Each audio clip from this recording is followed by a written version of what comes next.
So many of you know about shelter projects.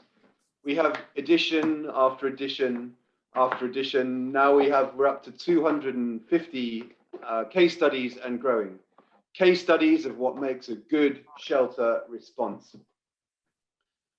With these case studies, we know it's our strongest evidence in the shelter sector about what works, what doesn't, and how can we learn from what's good and what's not.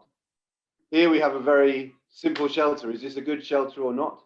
It's not just about the shelter, it's the process of how you built it. If we look at just structures, they might quickly fall down.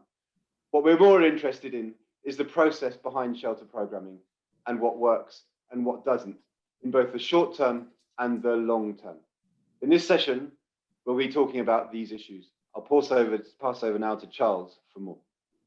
Thanks, everybody. It's a really interesting area to talk about and a natural area that we can understand by using some of the information we've got from shelter projects. It's a great resource already. The number of case studies we've got, the overall impression you get over a number of years with some of the regions in the world that are prone to crises.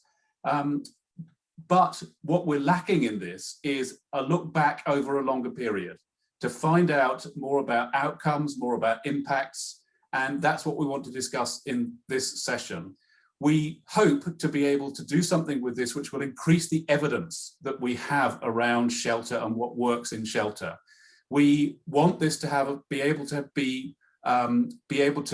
have a discussion with donors, because we think that with better evidence over a longer period, we will be able to make a better ability to convince donors to fund shelter programs, because we can link them across sectors.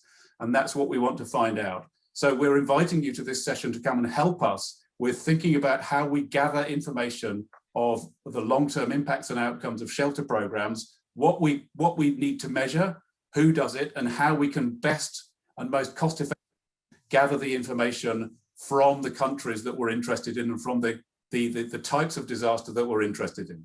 Thank you very much. Please come along and discuss with us in our session.